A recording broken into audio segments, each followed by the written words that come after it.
नमस्कार। कैसे हैं आप लोग? हम लोग पढ़ रहे हैं दूसरा अध्याय जो है वन एवं वन्यजीव संसाधन।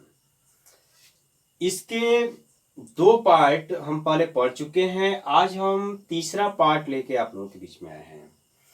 इसके पिछले वाले पार्ट में यानी पिछले वाले भाग में हमने पढ़ा था वन और वन्य जीवों के संरक्षण के बारे में, जिसमें प्रमुख रूप से कौन कौन से अधिनियम लाए गए या कौन कौन सी प्रमुख योजनाएं जीवों को संरक्षित करने के लिए चलाई गई।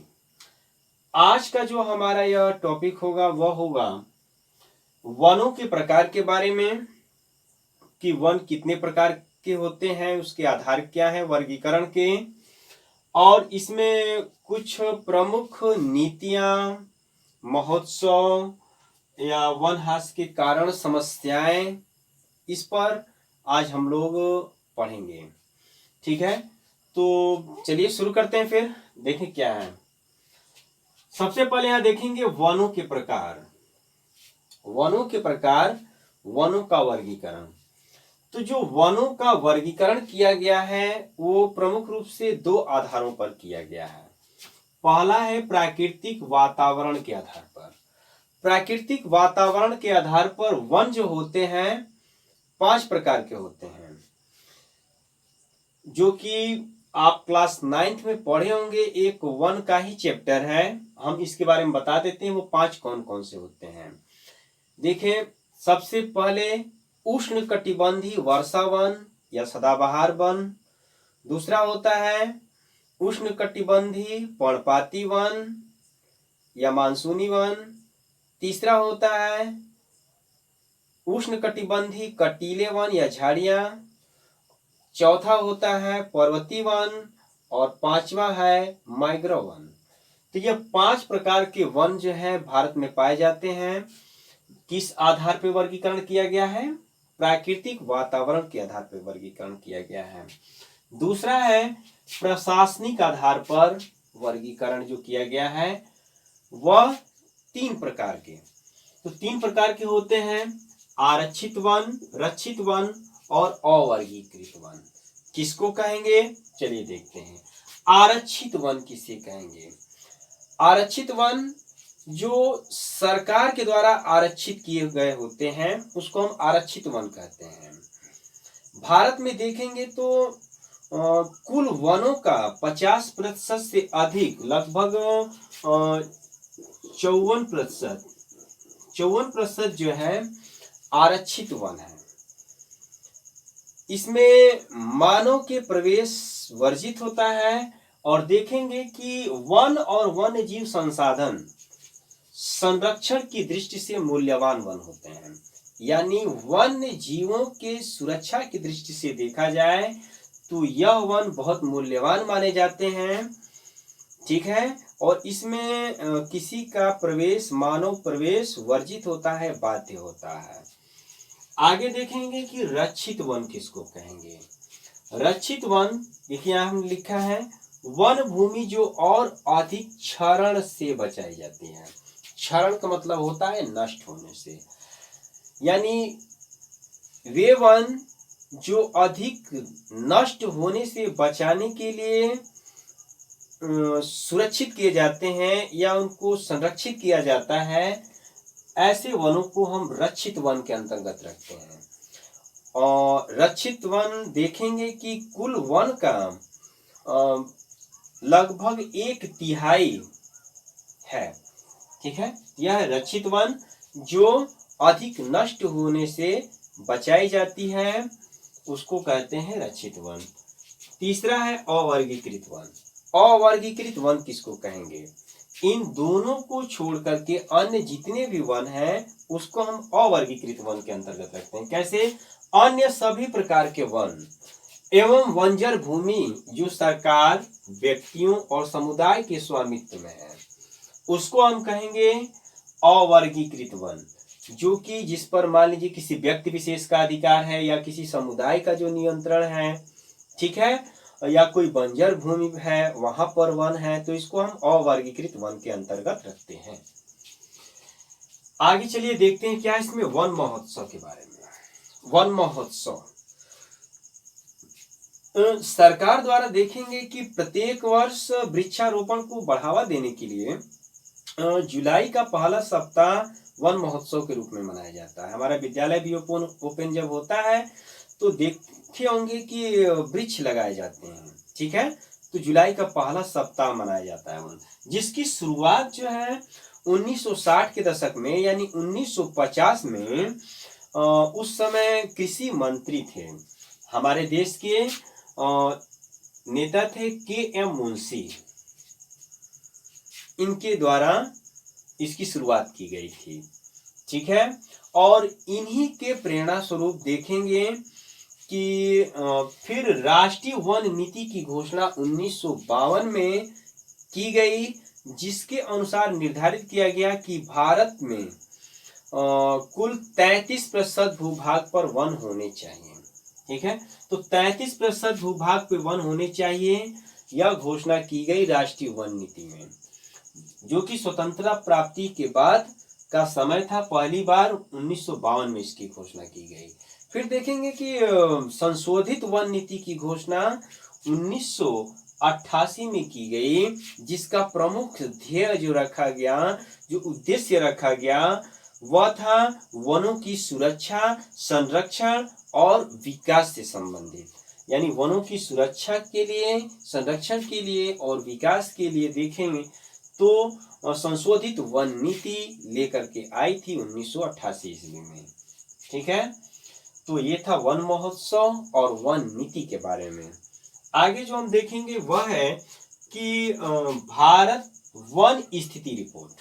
भारत वन स्थिति रिपोर्ट जो है India state of forest report प्रति 2 वर्ष के बाद जो है प्रकाशित होती है, जो कि एक सर्वे किया जाता है पूरे कि कितना वन है भारत में, कितना वन है, कितना प्रतिशत है, जो कि वन नीति में कहा गया था कि 33% भूभाग पे वन होना चाहिए, ठीक है। यानी कुल जो भूभाग का जो क्षेत्रफल है हमारा, उसका 33% भाग वनाच्छादित होना चाहिए, वन से ढका होना चाहिए। तो यहाँ पर यह रिपोर्ट प्रकाशित होती है और यह देखा जाता है कि कितना क्षेत्र वनाच्छादित है, कौन सा ऐसा क्षेत्र है जो सघन वन वाला क्षेत्र है, कौन सा विरल वन वाला क्षेत्र है, ठीक है। तो इससे संबंध प्रतिशत या घनत्व इस तरीके से प्रकाशित किया जाता है। तो देखिए यहाँ पर हम 2 रिपोर्ट आपको दिखा रहे हैं यहाँ पे कि 2017 और 2019 की रिपोर्ट दिखा रहे हैं। 2017 की रिपोर्ट के अनुसार कुल वनाच्छादित क्षेत्र यानी भूभाग के कितने क्षेत्रफल वन ढके हुए हैं। वनाच्छादित क्षेत्र भौगोलिक क्षेत्र का यानी भूभाग कितना है, 32.8 लाख वर्ग किलोमीटर है। तो इस भौगोलिक क्षेत्र का क्षेत्रफल का देखेंगे कितना वनाच्छादित क्षेत्र है, ठीक है। 24.40% है जो वनाच्छादित क्षेत्र है, 24.40% है। वहीं 2019 की रिपोर्ट के अनुसार वनाच्छादित क्षेत्र भौगोलिक क्षेत्रफल का 24.56% है, ठीक है। तो ये आंकड़े हैं। आगे देखें कि वन ह्रास के कारण क्या है, यानी वनों के विनाश के, नष्ट होने के क्या कारण हैं। तो इसका प्रमुख कारण तो यह समझिए कि मानव का प्रकृति से सदैव लगाव रहा है, जिसने मानव की विभिन्न जरूरतों को पूरा किया है, तो वनों ने पूरा किया है। वन प्रत्यक्ष रूप से देखें तो मानव के लिए उपयोगी हुए हैं, लेकिन मानव कहीं ना कहीं जिम्मेवार है उसके विनाश का। कैसे कि मानव आवास बनाने के लिए या फिर ये कहें कि कृषि योग्य भूमि का विस्तार करने के लिए क्या किया है मानव ने कि वनों का विनाश कर दिया है, वनों का कटाव कर दिया है। दूसरा यह है कि बढ़ता प्रदूषण है, तीव्र नगरीकरण हो रहा है, औद्योगिकरण हो रहा है, खनन क्षेत्रों का विस्तार हो रहा है, जिसके कारण वनों का प्रतिशत कम होता जा रहा है। इस तरह वन कम होते जा रहे हैं, ठीक है। तो ये कुछ प्रमुख कारण है वन ह्रास के, ठीक है। तीव्र नगरीकरण एक प्रमुख कारण कहा जा सकता है, बढ़ती जनसंख्या, खाद्यान्न की आपूर्ति के लिए कृषि योग्य भूमि का विस्तार करना, है ना। तो ये कुछ प्रमुख कारण है जो कि वन विनाश के कारण है। और जब वनों का विनाश होता है तो वन्य जीव भी जो है कि देखेंगे कि अपने आप को सुरक्षित महसूस नहीं करते हैं, संकट की स्थिति में आ जाते हैं, है ना। तो ये सब इसमें हम जान सकते हैं इसके बारे में। समस्याएं क्या आई हैं? समस्याएं तो यही है कि पहला तो देखें कि 1% कितना होना चाहिए। देख रहे हैं 1% 33% कहा गया है कि 33% भौगोलिक क्षेत्रफल का वन आच्छादित होना चाहिए राष्ट्रीय वन नीति के अनुसार, लेकिन यहाँ पर 24.56% बताया गया है, यानी कम है। तो समस्याएं यही है कि वनों के प्रतिशत में कमी है। अगर वनों के प्रतिशत में कमी है तो देखेंगे कि इससे तमाम समस्याएं हैं, जैसे कि हमारा पर्यावरण शुद्ध नहीं है, प्रदूषण बढ़ रहा है, और ग्लोबल वार्मिंग की समस्या है, पृथ्वी का तापन हो रहा है, बढ़ रहा है। फिर इसके साथ आप देख सकते हैं कि वनों से जो हमें प्रत्यक्ष लाभ होने चाहिए वे नहीं मिल पा रहे हैं, या अप्रत्यक्ष लाभ जो होना चाहिए वह नहीं मिल पा रहा है। मृदा अपरदन की जैसी समस्या है, या बाढ़ आना, ये समस्याएं, भूस्खलन की समस्याएं, तो ये तमाम समस्याएं हमारे सामने हैं जो वन विनाश के कारण है। ठीक है, वन्य जीवों का आवास नष्ट हो चुका है, ये समस्याएं हम देख सकते हैं। अब देखेंगे कि वनों की उपयोगिता और महत्व के बारे में। तो वन मानव को भोजन, ठीक है, उसको शुद्ध वायु प्रदान करते हैं, उसको आवास देते हैं, ठीक है, एक मानव का आवास भी होते हैं। तो इस तरह से वनों का महत्व देखा जा सकता है।